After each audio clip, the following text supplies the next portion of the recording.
자, 우리는 지난 시간에 홍해 바다 앞에서 뒤쫓아오는 애국 군대들 앞에서 정말 절망하며 부르짖었던 이스라엘 백성들을 살펴보았죠. 그때 모세가 말했습니다. 너희는 가만히 있어라. 그 말에 그들은 순종합니다. 그들은 동의하는 거죠. 아직 알 수 없어요. 우리의 생각으로는 하나님 하시는 일을 정말 모릅니다. 하지만 동의하는 것이죠. 알겠다고. 믿음이라고 하는 것은 동의하면서 생각하는 것이다. 그래서 그들은 홍해를 건넜어요. 바닷물이 쫙 갈라지고 정말 좌우의 벽처럼 물이 서고, 그 다음에 그 홍해길을 마른 땅처럼 걸어간 거죠. 참 놀라운 역사입니다. 그리고 뒤쫓아오던 애국 군대들은 다시 또 물이 합쳐져서 그들을 수장하는 참 엄청난 놀라운 일을 경험한 거죠. 그 홍해바다 역사를 다 눈으로 본 그들은 그냥 있을 수 없었죠.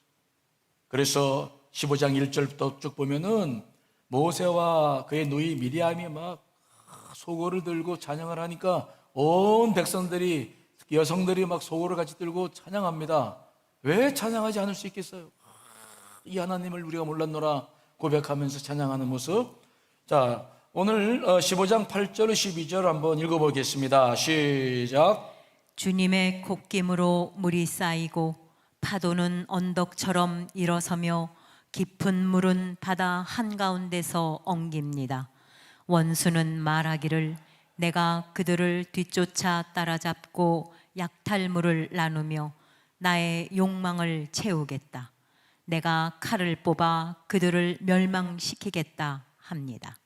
그러나 주님께서 바람을 일으키시니 바다가 그들을 덮었고 그들은 거센 물 속에 납덩이처럼 잠겨 버렸습니다. 주님, 신들 가운데서 주님과 같은 분이 어디에 있겠습니까? 주님과 같이 거룩하시며 영광스러우시며 찬양받을 만한 위엄이 있으시며 놀라운 기적을 일으키시는 그런 분이 어디에 있겠습니까? 주님께서 오른팔을 내어 미시니 땅이 대적을 삼켜 버렸습니다. 아멘. 주의 콧김으로 물이 쌓인다. 주님께서 바람을 일으킨 것을 콧김에 비유하면서 파도는 언덕처럼 일어서서 정말 얼마나 놀라운 일인지 읽기만 해도 참 감사하며 그때 일들이 생각이 납니다. 그래서 그들은 말합니다. 주님, 신들 가운데서 주님 같은 분이 어디 있겠습니까? 주님과 같이 거룩하시며 영광스러우며 찬양받을 만한 위엄이 있으시며 놀라운 기적을 일으키시는 그런 분이 어디 있단 말입니까? 모두가 막 하나님을 찬양하며 감사하며 영광을 돌리는 그러한 일을 우리가 봅니다. 왜 안 그렇겠어요? 생각해 보십시오. 그들은 노예 생활을 430년이나 했어요. 우리는 일제에 36년 정도, 그것도 굉장히 긴 기간이었는데 이 이스라엘 백성들은 우리의 비교도 안 될 만큼, 우리가 36년 만에 해방되었을 때 얼마나 기뻐했습니까? 근데 이들은 430년이나 노예 생활을 해왔어요. 그러니 홍해의 바다를 바라보며 그 속에 수장된 애굽의 군대를 바라보며 얼마나 감사하며 속에 맺힌 한들을 풀어냈겠습니까? 정말 놀라운 일이 아닐 수가 없었죠. 이제 드디어 그들은 노예민족이라는 딱지를, 오명을 지울 수 있어요. 이제 그들은 미래를 향해, 가나안이라는 미래를 향해 이제는 전진할 수 있게 되었어요. 애국 군대는 더 이상 쫓아오지 않습니다. 더 이상 두려움은 없습니다. 그들 앞에 놓인 그 가나안은 창대한 찬란한 미래였어요. 이제 그들이 그렇게 홍해에서 찬양하면서 출발하는 것이죠. 그들이 이렇게 출발해서 시내산까지, 거기서 하나님과 피해 계약을 맺을 때까지 약 2개월간의 기간, 광야에 행군하는 기간이죠. 그 여정이 이제 오늘 본문 말씀부터 시작해서 17장 16절까지 기록됩니다. 그런데 이때 시내산까지 가는 과정 속에서 4번의 위기를 만나요. 그리고 그 위기를 겪으면서 시내산에서 하나님과 피의 계약을 맺죠. 우리는 이 이야기 속에서 홍해 바다를 건넌 후에 이스라엘 백성들에게 어떤 믿음이 세워졌는지를 보고자 하는 거예요. 홍해를 건너기 전과 홍해를 건넌 후, 그리고 광야에서 그들이 위기를 겪으면서 어떻게 점차적으로 믿음을 향해 나아가고 있는지를 보고자 하는 것이죠. 자, 오늘은 그 첫 시간 마라에서 있었던 쓴물의 시험을 여러분과 함께 살펴보겠습니다. 자, 그렇게 이스라엘 백성들은 홍해에서 찬양을 하고 난 다음에 이제 모세를 따라 사흘길을 걸어서 수루 광야에 도착합니다. 22절로 23절 읽어보겠습니다. 시작. 모세가 홍해에서 이스라엘을 인도하매 그들이 나와서 수루 광야로 들어가서 거기서 사흘길을 걸었으나 물을 얻지 못하고 마라에 이르렀더니 그곳 물이 써서 마시지 못하겠으므로 그 이름을 마라라 하였더라. 아멘. 자, 잠깐 지도를 봅니다. 출애굽 여정을 확인해 보십시오. 자, 지금 저 비토호라고 되어 있는 데가 이 3,500년 전에는 이 수에즈만 해서 바다로 그냥 열려있던 길인데 3,500년 후에 닫혀져서 호수로 되어 있는데 저게 본래는 바다였어요. 저기를 건너가지고 지금 에담 광야로 되어 있는데 민수기에 나오는 명칭이고요. 그 밑에 수르 광야로 나오죠. 출애굽기에는 수르 광야로 나옵니다. 저기를 통과해가지고 오늘 어디쯤 왔느냐? 동그라미 친 마라에 도착을 한 것입니다. 이해되시죠? 사흘 동안 저기로 걸어서 왔습니다. 근데 이 마라에 도착해서 물을 먹고 싶었는데 물을 먹어보니 너무 썼어요. 이 마라라고 하는 말 자체가 쓰다, 괴롭다, 근심하다 그런 말이죠. 이것이 마라인 지역 이름을 가진 것은 그 물이 쓰기 때문인데, 그러자 다시 막 이스라엘 백성들이 일어나서 모세를 또 원망합니다. 24절 읽어보겠습니다. 시작. 백성이 모세에게 원망하여 이르되 우리가 무엇을 마실까 하매 백성들이 또 막 원망합니다. 막 원망하다는 말은 억울하다 또는 못마땅하게 여기는 것을 막 탓하다, 분하게 여기다 그런 거 아니겠어요? 물을 목마르서 물을 마시고 싶은데 물은 쓰고, 그러니까 또 우리가 무엇을 마실까 하고 막 모세를 원망합니다. 모세를 원망해요. 여러분, 그들은 불과 며칠 전에 하나님을 찬양했던 사람들입니까? 사흘 전에 홍해바다에서 하나님만이 막 만주의 주가 되시고 막 그분 같은 분이 없다고 막 찬양하며 감사를 하고 막 크게 했었는데, 불과 사흘 만에 먹을 물이 없자 막 모세를 원망하는 거예요. 완전히 반전되는 거예요. 3일 만에. 여러분, 이거 이럴 수 있는 건가요? 이럴 수 있어요? 이에 위기를 느낀 모세가 하나님께 부르짖기 시작하죠. 25절로 26절 세 번역 성경으로 읽어보겠습니다. 시작. 모세가 주님께 부르짖으니 주님께서 그에게 나무 한 그루를 보여주셨다. 그가 그 나뭇가지를 꺾어서 물에 던지니 그 물이 단물로 변하였다. 주님께서 그들에게 법도와 율례를 정하여 주시고 그들을 시험하신 곳이 바로 이곳이다. 주님께서 말씀하셨다.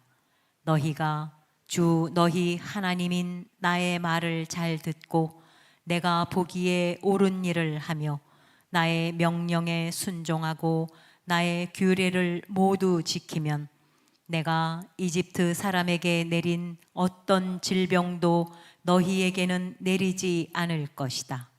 나는 주 곧 너희를 치료하는 하나님이다. 아멘. 모세가 막 부르짖고 또 기도를 해요. 이 부르짖음 속에는 어떤 마음이 들어 있습니까? 금세 변해버린 이스라엘 백성들의 그 모습들을 보는 것이 너무 안타까운 거죠. 그러니까 이스라엘 백성들을 꾸짖는 대신에 하나님 앞에 또 무릎을 꿇는 거죠. 하나님, 이거 어찌합니까? 또 저들이 옛날로 또 돌아갔습니다. 그렇게 하나님을 찬양하며 했더니 이제는 하나님, 이거 어찌하면 좋겠습니까? 또 모세가 막 부르짖기 시작해요. 그때 하나님께서는 모세에게 나무 한 그루를 보게 하셨고, 모세가 그 나무를 가지를 꺾어가지고 물에 던지니까 쓴물이 단물로 변했다. 이 나무는 시내 반도 부근에 자생하는 구르쿠드라는 나무로서 추정되는데, 이 나무에는 그 쓴물을 단물로 바꾸는 그런 효력은 없다고 그래요. 사실 그 나무가 아무리 효력이 있다 할지라도 생각해 보십시오. 200만 명에 되는 사람들이 다 마실 수 있는 양을 일시에 변화시킬 수 있겠습니까? 그래서 많은 학자들은 그 나무는 지금도 아무 효력이 없는 것이고, 하나님께서 그 나무 가지를 사용하셔서 다시의 능력을 베풀어 주신 줄 믿습니다. 이것은 마치 그런 것과 같아요. 예수님께서 이제 한 맹인에게 침으로 이제 흙을 이기셔서 붙여주신 다음에 실로암 못에 가서 씻고 오라. 씻고 오니까 나았어요. 여러분, 예수님께서 붙여주신 진에게 무슨 효임이 있었던 겁니까? 아니면 실로암 못에 효임이 있었던 겁니까? 아니에요. 실로암 못은 많은 사람이 먹는 못입니다. 아무 능력이 없었어요. 그러나 예수님께서 그것을 통해서 목적이 계시기 때문에 그의 병을 치료해 주신 줄 믿습니다. 하나님께서 하신 것입니다. 나뭇가지가 아니라 하나님께서 놀라운 기적을 일으키신 거예요. 그런데 이 나무에 대해서 여러 가지 영해다 그래가지고 영적인 해석들이 막 난무하죠. 가장 흔한 해석은 이 나무를 십자가로 해석을 하는 분들이 계시죠.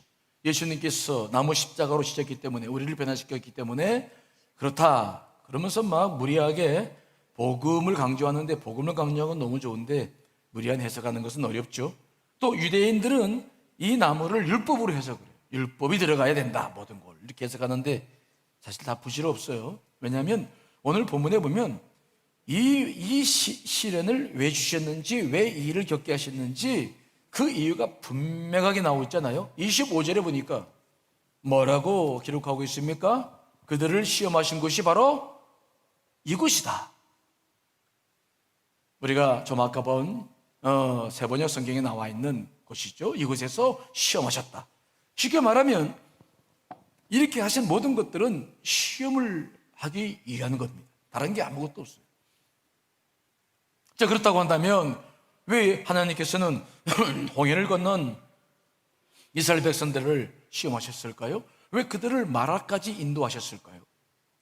그것은 그들이 홍해라는 놀라운 기적을 경험했는데, 그 일을 경험하고 난 다음에 그들 안에 정말 어떤 믿음이 형성되어 있는지를 보기를 원하셨던 거예요.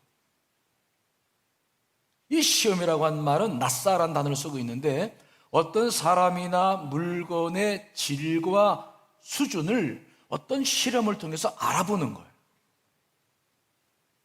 즉 하나님께서는 홍해 바다를 건넌 후에 이스라엘 백성들 내면에 어떤 변화가 있었는지, 정말 그들에게는 어떤 믿음이 있는지를 보시려고 이 일을 행하실 것입니다. 여러분, 비록 그들은 홍해바다 기적을 경험하고 난 다음에 감격하며 찬양하며 경배했어요. 그러나 그것은 그들의 진짜 모습이 아닙니다.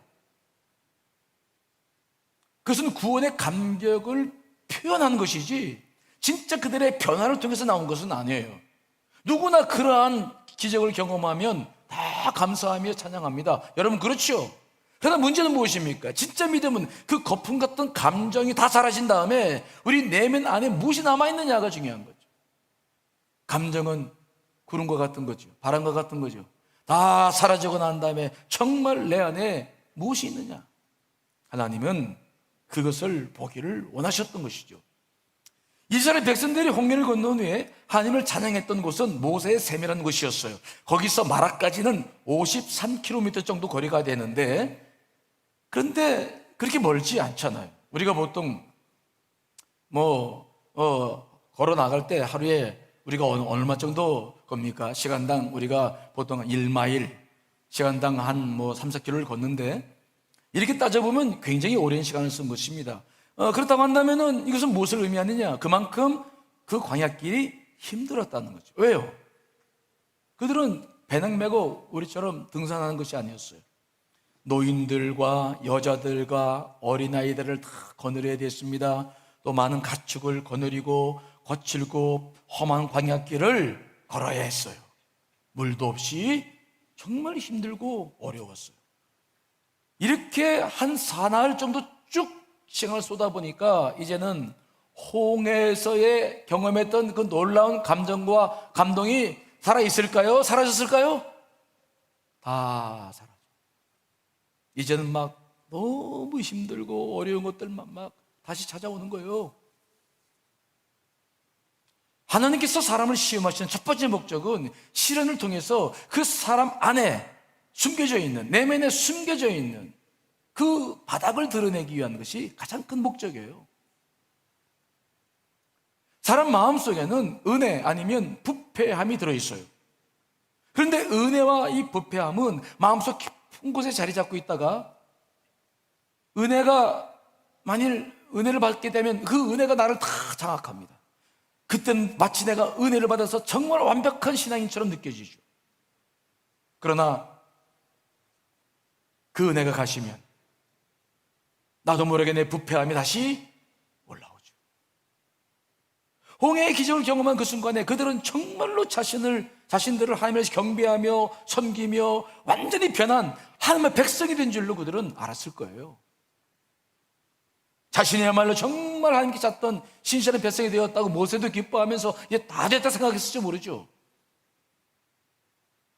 그러나 3일 동안 목마름 속에서 광야를 걷다 보니 그 은혜의 감격은 다 사라지고 오직 육체적 피곤과 힘듦만이 밀려왔어요. 은혜가 사라지자 은혜 속에 감춰져 있던 그 인간의 부패성이 여지없이 다시 드러납니다. 그때 그들은 자신도 모르게 막 또 모세를 원망합니다. 하나님을 경배하며 그렇게 죽도록 그분을 위해 살고 싶었던 사람들이 싹 변해버리는 거죠.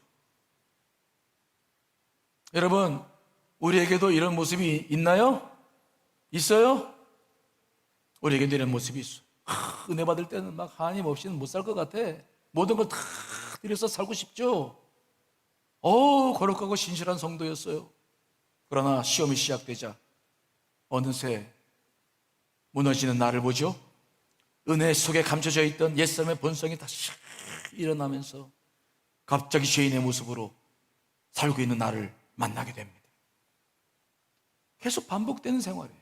은혜가 있다 싶으면 또 금세 내 안에 죄성이 드러나고 죄성으로 살면서 고민한다 싶으면 또 은혜가 와서 또 바뀌어지면서 계속해서 우리는 이런 상황 속에서 언제나 믿음을 향해 나아가는 거죠.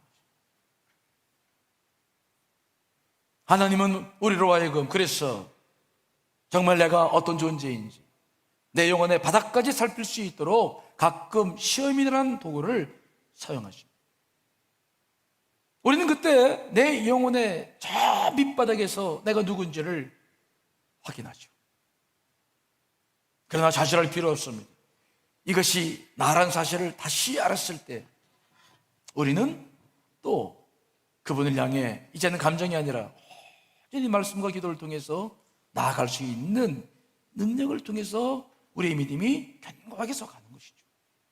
그래서 지난 시간에 아구스티누스가 말했던 유명한 명제, 믿는다는 것은 동의한 후에 뭐 한다고요? 생각한다. 계속 우리는 이런 과정을 통해서 우리의 믿음이 변화시켜 나가는 것이죠. 하나님은 아브라함도 이런 방식으로 믿음을 연단했습니다. 하나님이 왜 아브라함에게 갑자기 이삭을 바치라고 했을까요? 그것도 바로 아브라함의 믿음을 확실히 세우시기 위한 시험이었죠. 자, 창세기 22장 1절로 2절의 말씀 보겠습니다. 시작. 그 일 후에 하나님이 아브라함을 시험하시려고 그를 부르시되 아브라함아 하시니 그가 이르되 내가 여기 있나이다. 여호와께서 이르시되 내 아들 내 사랑하는 독자 이삭을 데리고 모리아 땅으로 가서 내가 내게 일러준 한 산 거기서 그를 번제로 드리라. 아멘. 아브라함의 믿음도 세워지기까지는 숱한 시험이 있었죠. 이게 마지막 시험이었어요. 하나님은 100세 이삭을 아브라함에게 주셨어요. 그리고 지켜봅니다. 그랬더니 아브라함이 그냥 그 100세에 얻은 이삭에 폭 빠져 사는 거예요. 왜 안 그랬겠어요? 예? 예? 여러분 100세 아들 얻었어요. 우리 교우들 권사님들 여기 계십니다만은 권사님들 손주들 막 사진 보고 싶어가지고 핸드폰에 넣고 살고 그러잖아요. 그렇죠? 그러니 얼마나 좋겠어요. 아브라함이 그냥 이삭에 폭 빠져버리는 거죠. 그러니 하나님께서 믿음의 조상으로 세워야 되는데 저 아브라함이 어떤가 마지막 시험을 고강도로 하시는 거예요. 그래서 말씀하십니다. 아브라함아, 내 독자 이삭을 모래산에 바쳐라. 천천병력과 같은 이야기를 들어요. 아브라함은 그 시험 속에서 정말 자기가 누구를 사랑하는지 확인해야 했죠. 하나님인가 이삭인가. 결국 아브라함은 우리가 잘 알고 있는 대로 하나님 앞에 다 모든 걸 맡기고 주신 이도 하나님이시니 그 이삭을 주 앞에 드리며 영광을 돌리죠. 물론 수풀에 걸린 수장을 드렸습니다마는 하나님께서 그 아브라함의 믿음을 보시고 내가 이제야 네가 그 아들 100세에 주신 아들 이삭을 바치는 것을 보면서 이제야 네가 나를 사랑하는 줄 알았노라. 그래서 그에게 약속하신 모든 축복을 실행해 나가시는 모습을 보잖아요. 우리에게 때로는 이런 시험이 다가와요. 우리는 내가 은혜 받았을 때 그 거품과 같은 감정 때문에 내가 그런 사람인 줄 아는데 정작 시험을 당해보면 내가 밑바닥이는 것이 드러나요. 자, 그렇다고 한다면 마라에 도착했던 이스라엘 백성들에게는 어떤 변화가 있었습니까? 정말 홍해를 건너기 전 건너면 어떤 변화가 있었습니까? 오늘 본문 말씀 보시면은 특별한 변화가 한 가지가 있는데 홍해 전에는 그들이 막 하나님께도 되들어요. 하나님과 모세에게 다 원망하고 부르짖어요. 그런데 오늘 말씀 보니까 하나님이란 말씀이 있습니까? 없습니까? 다시 말씀 보시면 나옵니다. 없어요. 모세에게만 원망해요. 쉽게 말하면 무슨 말입니까? 그 홍해 바다의 기적을 경험하면서 하나님에 대한 믿음은 세워졌어요. 그런데 아직도 그들의 내면 속에 있는 죄성은 그대로예요. 죄성의 본질이 뭡니까? 하나님께 반감을 갖고 대적하는 거죠. 특별히 의심에 빠지면 세게 이게 일어납니다.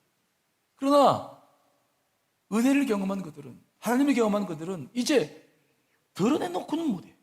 드러내놓고 하나님께서 그렇다고는 할 수도 없어. 왜? 그들 안에 믿음이 심겨져 있었어요. 그러나 모세에게 다시 원망하고 대들고 그런 모습 보죠. 여러분, 우리도 마찬가지예요. 아무리 하나님을 반대하던 사람들도 하나님의 기적을 체험하고 난 다음에는 그렇게 함부로 막 드러내놓고 반대 못하죠. 그러나 문제는 무엇입니까? 아직 그들의 내면은 완전히 은혜 받은 게 아니에요. 잠시 은혜 받으면 소강 상태에 빠져 하나님께 대적하고 반감을 가졌던 것들이 잠깐 주춤거리는 거죠. 그러다가 다시 고난이 찾아오면 또 소강 상태가 보였던 죄의 본성들이 또 되살아나기 시작합니다. 물론 직접적으로 하나님을 못 믿는다, 안 믿는다 대적하진 않지만 강도는 분명히 약해졌지만 그러나 그의 내면에서, 그의 입에서 불평과 원망은 여전히 나오는 것이죠. 처음보다는 누그러졌지만 그들 내면은 완벽한 변화는 경험하지를 못한 거죠. 그러나 하나님은 이런 모습을 우리가 잘 보기를 원해요. 왜 그러냐? 우리가 자칫 잘못하면 이 감정 속에 빠져 내가 그런 사람들 착각해요. 우리가 예수 그리스도를 믿고 구원받을 때 어떤 감동이 옵니까? 우리 교우들도 보면 처음 나오신 분들 은혜 받고 하다 보면 막 교회 나와서 봉사하려고 그래. 일거리 달라고 그래. 목사님 뭐 일할 게 없습니까? 근데 사실 이것이 굉장히 중요한 거예요. 정말 하나님을 사랑해서 그런 것인지, 아니면 그의 감정으로 인해서, 은혜의 감정 때문에 지금 그렇게 된 자기도 스스로 오해하며 자기 스스로 속는 것인지, 우리는 분명히 이걸 봐야 돼요. 저도 경험했습니다. 저도 고등학교 2학년 때 성령 시험했는데 막 얼마나 좋은지, 막 기도원에서 내려오는데 제가 내려오다가 돌뿌리에 걸려서 막 크게 넘어졌는데 돌뿌리도 막 고맙더라고. 아이고, 네가 거기 있었냐, 닦아주고. 용서 못할 사람이 없어. 그렇죠? 용서 못할 사람이 없어. 막 다 주고 싶고 기쁘고 싶고 교회 다 바치고 싶고 막 그런데 이게 바른 신앙이에요. 내 정말 온전한 믿음입니까? 내가 정말 주님을 그토록 사랑해서 생기는 겁니까? 아니면 은혜를 받은 감정 때문에 일시적으로 생긴 현상입니까? 하나님은 이것을 정확하게 드러내세요. 오늘 이스라엘 백성들에게도 자신들을 볼 수 있는 눈을 정확히 드러내세요. 영혼의 밑바닥에 있는 것이 무엇인지를 보게 하십니다. 이게 신앙 성장을 시키는 방법이시에요. 자, 그렇다고 한다면 우리가 은혜를 받다가 시험에 걸렸을 때 우리 안에서 우리가 봐야 될 게 무엇입니까? 무엇이 드러난다고 할매하실까요? 여러 가지가 있는데 오늘 세 가지만 말씀드릴게요. 첫째는 내가 은혜 받고 했던 열심과 열정이 무엇인지를 보게 하십니다. 정말 우리가 신앙생활을 하다 보면은 막 열정이 뜨거우시잖아요. 은혜만. 그런데 시험이 시작되면은 거짓말처럼 불같았던 열정들이 다 식어버려. 갑자기 식어버려. 여러분 그런 분들이 있습니까? 없습니까? 교회도 안 나와. 한때 가졌던 헌신된 마음과 열정이 바람처럼 사라져요. 그러면 그가 했던 것은 무엇입니까? 진정한 신앙에서 나온 것이 아니라는 거죠. 다만 은혜의 감정이 준 바다 물결과 같았던 것임을 이제 보라는 거예요. 정말 주님을 사랑해서 봉사하고 헌신한 것이 아니라 은혜의 감정 때문에 잠시 헌신한 것임을 드러내는 거예요. 두 번째, 우리에게 시험이 찾아오면은 우리가 가지고 있는 신앙적 위선도 다 드러나요. 은혜를 받았을 때는 막 최고로 예배도 일찍 와가지고 준비하고 새벽 기도도 하고 금요 철회도 하고 뭐 11조 감사함도 할 것 없이 뭐 정말 최선을 다해서 헌신하는 것 같은데 시험이 당하면 다 사라져요. 만일 우리가 그렇게 신앙생활 하다가 시험 때문에 사라진다면 그 사람은 그것이 온전한 믿음이 아니었다, 신앙적 위선이었다는 것을 증명하는 거죠. 그러나 만일 사라지지 않는다면 정말 우리는 그 은혜를 가지고 나아가서 믿음의 견고함에 다시 서게 될 줄 믿습니다. 그러나 만일 사라진다면 그게 위선이라는 것이 드러난 거예요. 사람들에게 보여주고 싶어가지고. 아니면 하나님께 이렇게 하면 더 복을 받을 줄 알았는데 시련이 찾아온 거야. 결국은 하나님과 깊은 인격적 교제를 통해서 그분을 사랑하는 것이 아니라 다른 감정 때문에, 다른 목적 때문에 신앙적 위선을 보인 것이죠. 하나님께서는 우리로 하여금 철저하게 이런 우리의 모습을 보게 하실 때 시험을 쓰시고, 세 번째로는 우리가 시험을 통해서 드러나는 것은 무엇입니까? 우리 안에 숨겨져 있는 정욕입니다. 누구든지 성령을 경험하고 은혜를 충만히 받으면 정욕이 퇴보해야 한 것처럼 전혀 성적인 욕망도 일어나지 않고 세상적인 것에 대한 욕망도 사라진 것처럼 느껴져요. 그래서 비로소 자신이 완전히 거듭난 사람이라 믿게 되죠. 그러나 그게 정말이라면 얼마나 좋겠어요. 정말 그렇게 해서 성령의 역사를 경험한다면 평생 그렇게 살 수 있는 놀라운 능력을 우리가 받게 될 줄 믿습니다. 그렇게 사시기를 간절히 축원합니다. 그렇게 사신 분도 있어요. 그러나 많은 성도들은 한 번 은혜 받고 기적 경험했다고 정욕을 다 물리치지 못해요. 다른 시험을 만나거나 시련이 찾아오면 옛사람이 다시 되살아나서 은밀하게 정욕을 즐기는 삶으로 되돌아가죠. 한 번 은혜를 체험했거나 기적을 체험했다고 방심해서는 안 됩니다. 다윗도 바로 그런 케이스죠. 그는 시편 18편 23절에 뭐라고 고백한 줄 아세요?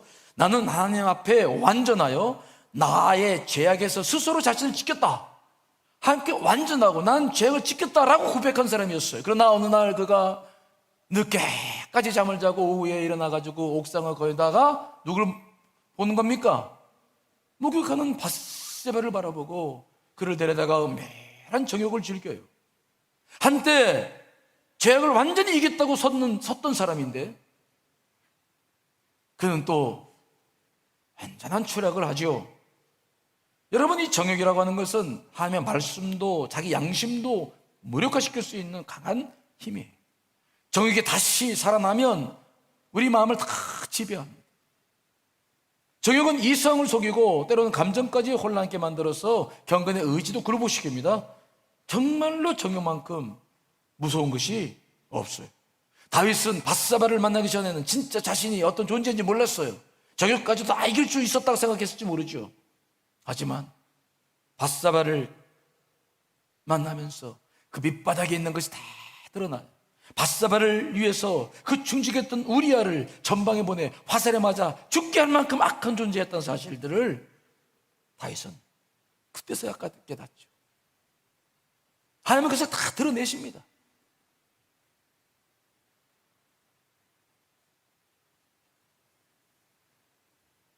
하나님께서 우리를 시험하실 때 그분은 우리를 드러내실 뿐만 아니라 우리로 하여금 것을 보게 만들어요. 요즘 우리는 코로나19라는 특별한 시험을 받고 있습니다.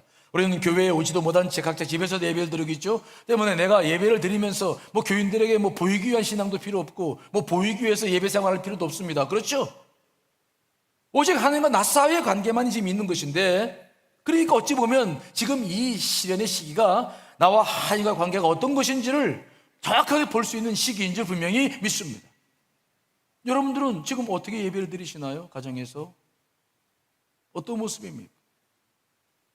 다른 사람들에게 보여줄 필요가 없을 때 여러분들의 본 모습은 하나님과의 관계 속에서 어떻습니까? 더 진정 있는 모습으로 나아갈 수 있기를 간절히 축원합니다.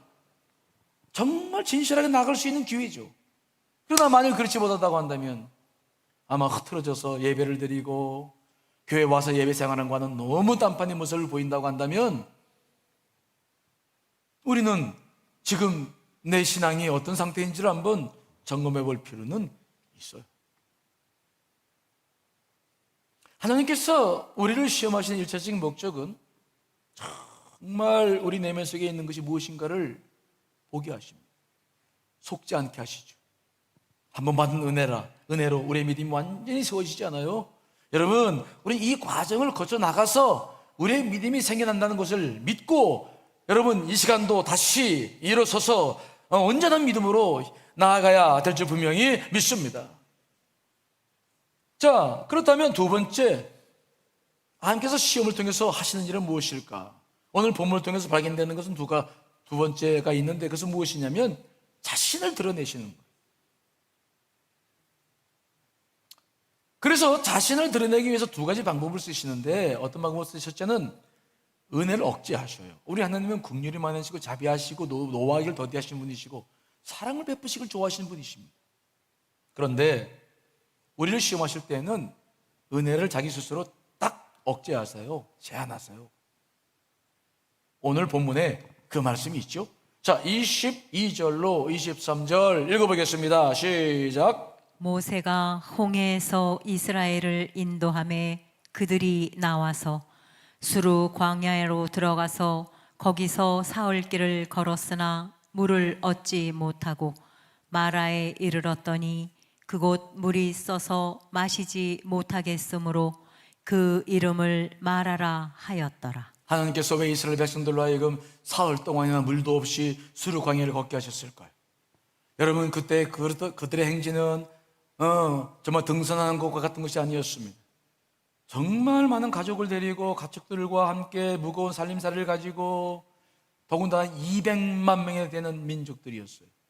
그들은 광야를 잘 몰랐습니다. 낮에는 불같은 더위, 밤에는 여러분 그 산에 있는 추위, 마실 물도 없이 왜 그 광야를 걸어야 했습니까? 하나님께서 홍해를 가르신 다음에 능력이 없으셔서 그들과 고난을 겪게 하신 것입니까? 그들에게 물을 주실 수도 없을 만큼 능력이 없는 분이셨습니까? 아니에요. 하나님이 오직 만물을 창조하셨어요. 하나님께 스스로 은혜를 제한하시는 것이죠. 여러분, 아브라함의 하나님이셨습니다. 500년 전서부터 그들을 약속하셨고 그들을 준비시키셨어요. 그래서 아브라함의 하나님, 이삭의 하나님, 야곱의 하나님이라 부르신 분이셨어요. 그분이 출애굽시키시고 홍해 바다도 갈르셨는데, 근데 하나님께서 갑자기 그들을 미워하기 때문에, 사랑하지 않기 때문에 그들에게 그런 고통을 주신 것입니까? 아니에요. 이것은 하나님께서 스스로 그 긍휼을 자제하시는 거예요. 은혜를 자제하십니다. 하나님께서 시험하실 때는 바로 그런 때예요. 지금 이 코로나 위기 때도 마찬가지입니다. 하나님께서 긍휼하심을 제한하셔요. 스스로 또 시험을 하실 때는 제한하십니다. 바로 이스라엘 백성들이 그 하나님을 경험하는, 손을 멈추신 거죠. 우리도 아이들을 기를 때 보면 그러잖아요. 스스로 해야 될 일이 있으면 돕지 않고 손을 멈추잖아요. 특별히 사람들은 어떤 기적이나 은혜를 크게 체험하면 겸손해서 막 하나님을 섬길 것 같은데 자기도 모르게 교만이 싹트요. 이게 사람이에요. 모든 시련을 극복하게 하신 분이 하나님이신데 그 사랑과 은혜를 금방 잊어버리고 자신의 힘으로 그 고난을 이기는 줄 잠깐 착각해요. 또한 마치 자신에게 그런 은혜를 받을 만한 자격 조건이 있는 줄 알고 오해합니다. 또 어떤 사람들은 한번 은혜를 받으면 그런 은혜가 계속돼야 된다고 생각을 해요. 착각을 하죠. 홍해를 경험했던 이스라엘 백성들에게도 그런 오해가 있었을지 몰라요.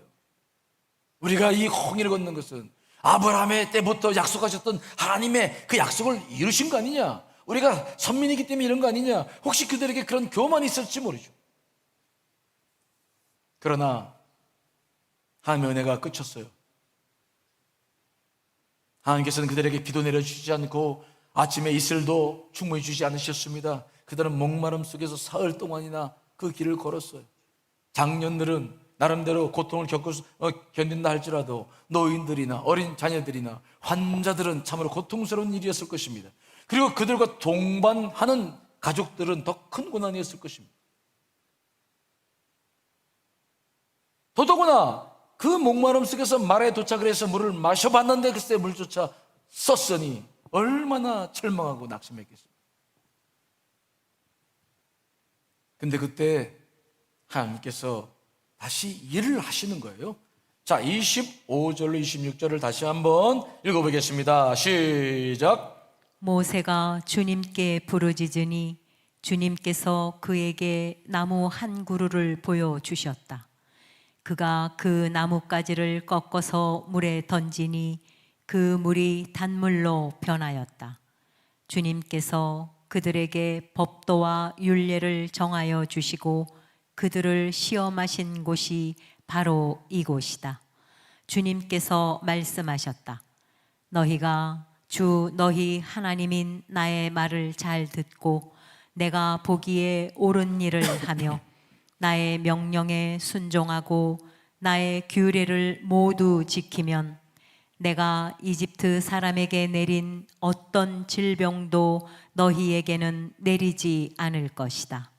나는 주 곧 너희를 치료하는 하나님이다. 그 마라에서 쓴물로 막 원망하며 또 막 옛살에 나와 있을 때 하나님께서는 모세에게 한 나무를 보여주셨죠. 그 나무 가지고 꺾어 던질 때 그 쓴물이 일시에 단물로 확 바뀌는 것입니다. 그렇게 목마르던 그들이 막 허겁지겁 또 물을 막 마시는 거예요. 다시 하나님을 또 경험합니다. 그 경험을 통해서 무엇을 경험했습니까? 자신들이 얼마나 연약한 존재인지. 하나님께서 자신들을 돌보지 않으시면 자기들은 아무것도 할 수 없는 연약한 존재라는 자체를 더 깊이 체험하죠. 그리고 하나님께 더 감사하는 마음을 갖죠. 잠시 풀어졌던 믿음의 끈을 다시 조이고 다시 하나님 앞에 겸허하게 서서 나아가는 그들의 모습을 우리가 오늘 보게 됩니다. 이스라엘 백성들이 겪는 고난 속에서 하나님은 다시 한번 자기 자신을 드러내셨어요. 그들은 하나님께서 주신 시험을 통과하면서 다시 한번 하나님을 체험했죠. 그때 하나님께서 하신 말씀을 잘 보십시오. 너희가 주 너의 하나님인 나의 말을 듣고 순종한다면 내가 이집트 사람에게 내린 어떤 질병도 너희에게 내리지 않을 것이다. 나는 주 곧 너희를 치료하는 하나님이다. 말씀을 강조합니다. 순종을 강조합니다. 받았던 은혜로 잠깐 기적을 경험하면서 잠깐 자기들의 마음의 감정적인 것 때문에 자신을 따를 것을 말씀하는 것이 아니라 하나님이 누구인가를 정말 온전히 경험하고 믿기로 나는 것입니다. 나는 너희를 치료하는 하나님이다. 광야 생활하면서 앞으로 있을 수 있는 수많은 질병과 어려움에도 염려하지 말라는 거예요. 나를 믿어라. 나를 믿어라. 이것이 바로 하나님께서 믿음을 세워나가는, 우리가 동의하고 생각하는 과정 가운데 가장 중요한 과정들이죠. 우리는 콩나물을 기르는 것을 봅니다. 그렇죠? 옛날에 시루에다 많이 길렀는데 콩나물 물을 주면 그냥 물이 다 빠져요. 그렇죠? 물이 다 빠져서 없어. 그런데도 뭔 자라요? 콩나물은 뭐합니까? 자라나. 참 신기해. 저는 어렸을 때부터 그거 보면서 신기하다. 물을 주는 데서 다 빠지는데 어떻게 자라나. 참 신기했어요. 그런데 우리의 온전한 믿음도 그렇습니다. 이 과정들을 계속 여러 차례 반복하면서 우리 안에는 하나님이라는 분이 분명히 세워지죠. 믿음이 견고하게 서는 거예요. 하나님께서 주시는 시험 속에는 이런 목적이 숨어 있습니다.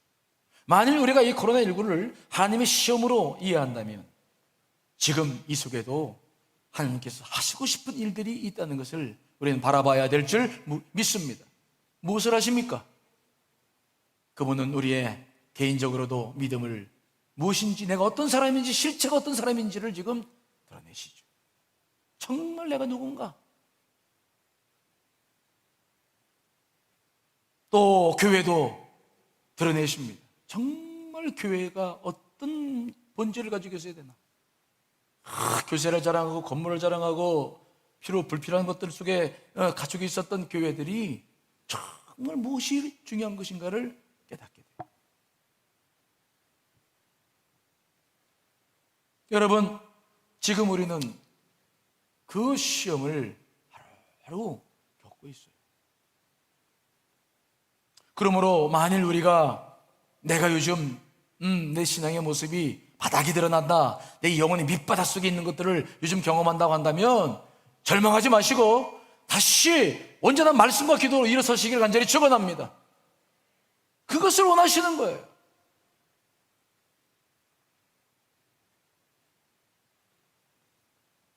소망이 없어 보이는 이 순간에도 그분이 존재하지 않는 것이 아니라 그분 스스로가 은혜를 절제하시는 거예요. 제한하시는 거예요.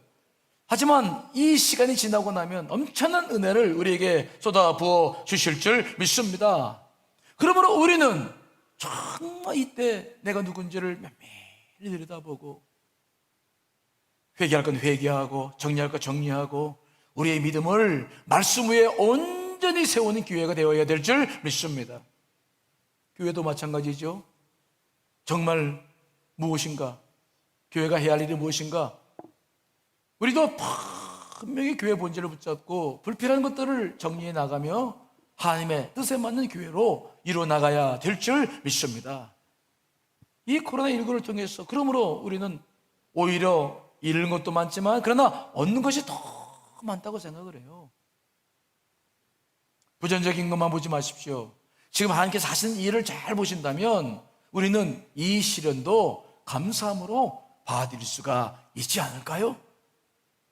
자, 여러분, 야고보 사도가 말한 야고보서 1장 2절 4절 말씀 한번 읽어보겠습니다. 시작. 네, 형제들아, 너희가 여러 가지 시험을 당하거든 온전히 기쁘게 여기라. 이는 너희 믿음의 시련이 인내를 만들어내는 줄 너희가 알미라. 인내를 온전히 이루라. 이는 너희로 온전하고 구비하여 조금도 부족함이 없게 하려 함이라. 아멘. 우리는 이 시련 앞에서 어깨를 펴서 당당하게 나아갈 수 있어야 돼요. 하나님께서 원하시는 것은 우리의 믿음을 견고케 하시는 거예요. 좌절하지 마세요. 낙심하거나 절망하지 마십시오. 오늘 본문 말씀처럼 너희가 여러 가지 시험을 만나거든 온전히 기쁘게 여기라 라고 말씀했어요. 비록 종종 무너지지만 우리는 그걸로 끝나지 않습니다. 다시 오뚜기처럼 일어나서 우리는 다시 믿음을 향해서 나아가야 될 줄 믿습니다. 우리는 그 믿음의 시련이 인내를 지금 만들어내고 있죠. 우리가 이 인내를 온전히 이룰 때 조금도 부족함이 없는 그러한 은혜를 또한 경험하게 될 줄 믿습니다. 여러분들 모두 이 코로나19로 인해서 하나님께서 베풀어 주시는 은혜를 다시 한번 깊이 경험하시는 여러분 되시길 간절히 축원합니다.